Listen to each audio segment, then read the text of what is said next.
ফের পদ্মে প্রার্থী কাটা, আবারও একই আসনে পদ্ম প্রতীকে দুজনের মনোনয়ন। কোথাও আবার বিজেপি নেতা দাঁড়িয়ে পড়লেন নির্দল হিসেবে।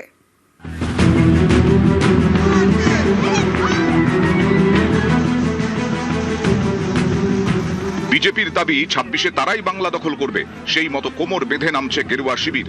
সেই বিজেপিতেই বারবার প্রার্থী কাঁটা।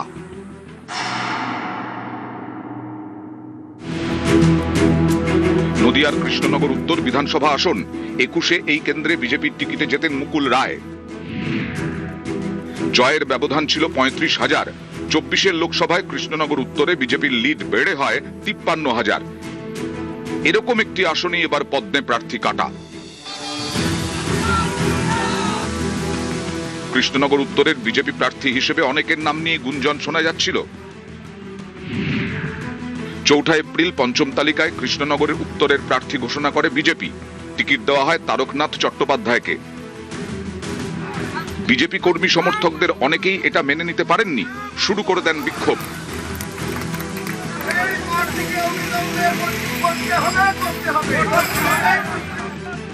বিক্ষোভের মুখেও প্রার্থী বদল করেনি বিজেপি। সোমবার পদ্মের প্রতীকে মনোনয়ন জমা দেন তারকনাথ চট্টোপাধ্যায়। বুধবার কৃষ্ণনগর উত্তরে মনোনয়ন জমা দেন বিজেপির প্রবীণ নেতা চঞ্চল বিশ্বাসও। ২০১৬-র বিধানসভা ভোটে কৃষ্ণনগর উত্তরে বিজেপি প্রার্থী করেছিল এই চঞ্চল বিশ্বাসকে। তিনি সেবার হেরে যান।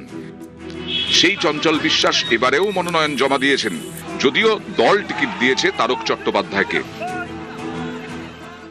ঠিক যদি তার কাছে থাকে তাহলে তিনি জমা দেবেন। আমার তো বিজেপি পার্টির পক্ষ থেকে রাজ্য সম্পাদক এবং সম্মানীয় বিরোধী দলনেতা শুভেন্দু অধিকারী মহাশয় এবং আমাদের সম্মানীয় জেলা সভাপতি অর্জুন কুমার বিশ্বাসের উপস্থিতিতে আমরা এসডিও সাহেবকে আমরা ৬ তারিখেই সেই প্রতীক সহ সমস্ত পেপারস জমা দিয়ে দিয়েছি। অযোগ্য প্রার্থীকে দিয়ে কৃষ্ণনগর শহরটাকে হারিয়ে দেবে, এইটা আমরা চাচ্ছি না। প্রথম কথা হচ্ছে তার ওই নমিনেশন ইনকমপ্লিট, পুরো কমপ্লিট হয়েছে কিনা আমার জানা নেই, কালকে পর্যন্ত হয়নি। প্রার্থী আমাদের পছন্দ হয়নি, প্রতীক না পেলে আমার অটোমেটিকলি আমি ইন্ডিপেন্ডেন্ট হিসেবে দাঁড়িয়ে লড়াই ময়দানে থাকছেন, তাই তো? এক আসনে বিজেপির দুজনের মনোনয়ন শুধু কৃষ্ণনগর উত্তরে নয়, দেখা গেছে ময়নাগুড়িতেও। কৌশিক রায় ২১-এ বিজেপির টিকিটে জিতে ময়নাগুড়ির বিধায়ক হন। ১৯ মার্চ ময়নাগুড়ি কেন্দ্রে তাকে প্রার্থী ঘোষণা করে বিজেপি। ৩১ মার্চ চতুর্থ তালিকা প্রকাশ করে বিজেপি। সেখানে ময়নাগুড়ির প্রার্থী বদল। কৌশিক রায়ের জায়গায় ময়নাগুড়ির প্রার্থী করা হয় ডালিম রায়কে। বিজেপির প্রার্থী হিসেবে দুজনেই মনোনয়ন জমা দেন।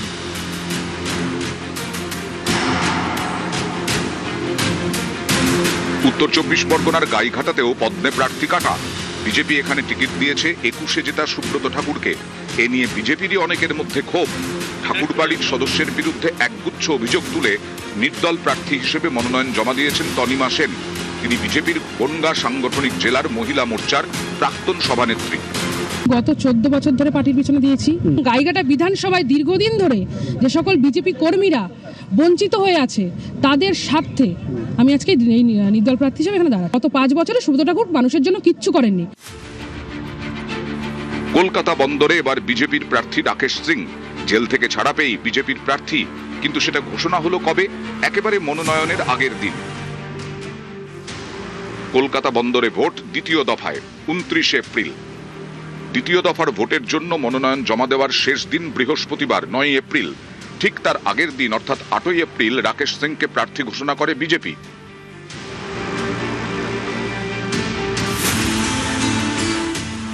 দক্ষিণ ২৪ পরগনার বিষ্ণুপুরে দুবার প্রার্থী বদল করেছে বিজেপি। প্রথমে প্রার্থী হিসেবে ঘোষণা করা হয় অগ্নিশ্বর নস্করের নাম। তারপরে প্রার্থী বদল করে বিশ্বজিৎ খাঁয়ের নাম ঘোষণা করা হয়। গত ৪ এপ্রিল বিষ্ণুপুরে ফের প্রার্থী বদল করে বিজেপি। টিকিট দেওয়া হয় অভিজিৎ সর্দারকে। ১৯ মার্চ বেহালা পূর্বে সুনীল মহারাজকে প্রার্থী করে বিজেপি। ৪ এপ্রিল এখানেও প্রার্থী বদল। বেহালা পূর্বে টিকিট দেওয়া হয়েছে শঙ্কর শিকদারকে। বসিরহাট উত্তরেও প্রার্থী বদল করেছে বিজেপি। প্রথমে নারায়ণ চন্দ্র মণ্ডলকে টিকিট দেওয়া হয়, পরে বসিরহাট উত্তরে প্রার্থী করা হয় কৌশিক সিদ্ধার্থকে। নিউজ ১৮ বাংলা।